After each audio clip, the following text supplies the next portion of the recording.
Life style శ్రోతలకు ధన్యవాదాలు. Life style success సిరీస్లో భాగంగా ఉదయాన్ని స్వాధీనం చేసుకుని మీ జీవితాన్ని మెరుగుపరుచుకోవాలంటే నా సబ్జెక్టు రెండో పార్ట్ గురించి తెలుసుకుందాం. భరించరాని బాధతో ఆపుదాం అనుకున్నప్పుడు కొనసాగటం, వదిలివేద్దాం అనిపించినప్పుడు ముందడుగు వేయటం, ఇక చాలు అని అనిపించిన క్షణంలో పట్టు వదలక ముందుకు సాగటం చేసినప్పుడు ప్రత్యేక వ్యక్తుల సరసన స్థానం సంపాదిస్తారు. జీవితంలో ఒక అంశం మీద ఆధిపత్యం సాధించితే అది ఇతర అంశాల మీద కూడా ఆధిపత్యం కలిగించుతుంది. కనుకనే వేకువజామునే 5 గంటలుగా లేచి మీ రోజువారీ పనులు ప్రారంభిస్తే మీ జీవితాన్నే మార్చివేస్తుంది. మెదడు అందరికీ ఉంటుంది, కానీ దానిని మీరు ఎలా ఉపయోగించారన్నది ముఖ్యం. మహామేధావుల జీవితాలు సుఖమయమైనవి అనటం కేవలం మిథ్య. వీరందరూ కఠినమైన జీవితాలు గడిపారు. అంత క్రితం మీరు చేయలేనంత మాత్రాన ఇప్పుడు చేయలేరని అర్థం కాదు. ప్రస్తుతం మీకు సులువు అనిపించేదంతా ఒకనాడు మీకు కష్టం అనిపించింది కదా.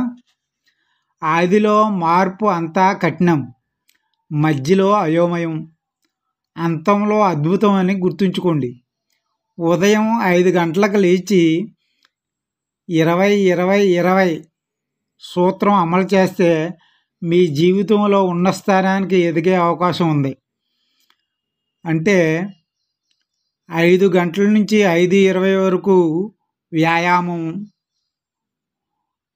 5:20 నుంచి 5:40 వరకు ఒక 20 నిమిషాల మానసిక ప్రశాంతత వరకు ధ్యానం, 5:40 నుండి 6 గంటల వరకు ఒక 20 నిమిషాలు పుస్తక పఠనం. ఇలా 3:20 చొప్పున మీరు ఈ 3:20 సూత్రాన్ని ఉదయమే అమలు చేస్తే మీ జీవితంలో చాలా మార్పు వస్తుంది. రాత్రి 9 గంటలకు నిద్రపోవడం తప్పనిసరి చేసుకోండి. మనిషికి విశ్రాంతి కొరకు నిద్ర చాలా అవసరం, ఆరోగ్యం కూడా. అల్పంగా అనిపించే చిన్న చిన్న అద్భుతాలు వదలకుండా కొంతకాలం సాగించితే అనూహ్యమైన ఫలితాలు తెచ్చిపెడతాయి. దానికి సంబంధించిన 9 విధానాలు ఉన్నాయి. 1, ఏకాగ్రత కవచం. అంటే పరధ్యానానికి వశి అవటమే మీ సృజనాత్మకతకు మరణ శాసనం. 2, 90/90/1 నిబంధన. మీకు ఇష్టం ఉన్న రంగంపై పూర్తి సమయాన్ని వెచ్చించటం అన్నమాట. రాబోయే 90 రోజులు పనిచేసే రోజున మొదటి 90 నిమిషాలు మీరు ముఖ్యమని తెలిసిన రంగంపై వినియోగించండి. ఇంకా 3 సూత్రం 60-60/10 పద్ధతి. తీవ్రమైన ఏకాగ్రతతో ఉధృతంగా పనిచేసి మధ్యలో తిరిగి కోలుకోవటానికి కొంత సమయం పూర్తి విశ్రాంతి తీసుకోవటం అన్నమాట ఈ సూత్రం. ఇక 4, దినసరి 5 భావన సూత్రం. రోజుకు 5 ముఖ్యమైన పనులు రాసుకుని వాటిని పూర్తి చేయండి.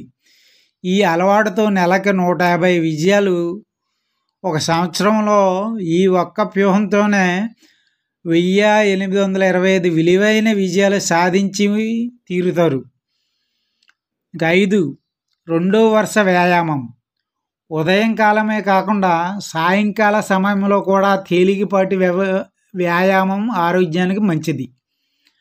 ఇంకా నెంబర్ 6, ట్రాఫిక్ యూనివర్సిటీ. అంటే పనికి మధ్య విరామంలో ప్రయాణానికి మధ్య ఖాళీ సమయాన్ని సద్వినియోగం చేసుకోవటం కొరకు మీ వృత్తిపరమైన వ్యక్తిగతమైన జ్ఞానాన్ని వృద్ధిపరుచుకోవటం కొరకు ఒక పుస్తకం చదవటం, లేకపోతే ఆడియో బుక్స్ చదవటానికి కానీ మీ ఖాళీ సమయాన్ని ఉపయోగించండి. ఇంకా 7, నెంబర్ 7, మీ రంగంలో సమయాన్ని సద్వినియోగం చేయటం. అనవసరమైన సంబంధం లేని పనులన్నింటినీ వేరొకరికి అప్పగించి పూర్తి సమయాన్ని మీ రంగంలో వినియోగించి ఆ రంగంలో నిష్ఠితులు కండి. 8. వార రచనా విధానం.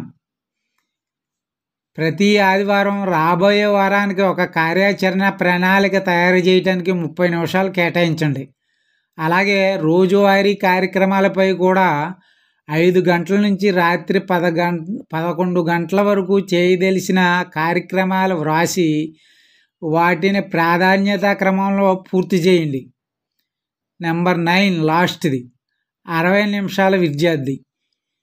ఎక్కువ తెలిసిన కొద్దీ ఇంకా మెరుగ్గా పనిచేయగలరు. రోజులో కనీసం 60 నిమిషాలు చదవటానికి కేటాయించండి. అలాగే వారానికి ఒక పుస్తకాన్ని చదవటాన్ని అలవాటుగా చేసుకోండి. మీ రంగంలో నాయకులుగా సాగాలి, ఎదగాలి అంటే మీ పనితనం నిత్యము ఉన్నత స్థాయిలో ఉండాలి.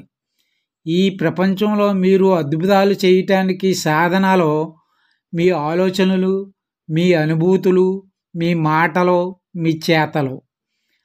ప్రతిఫలం ఆశించకుండా సహాయం చేయండి. సంపద వస్తున్న విషయం మీకు తెలుసుననే ప్రకృతికి తెలియజేయండి. కలిమి గలవారుగా మీకు తోచే పనులు చేయండి. Good life style, good life skill and good luck.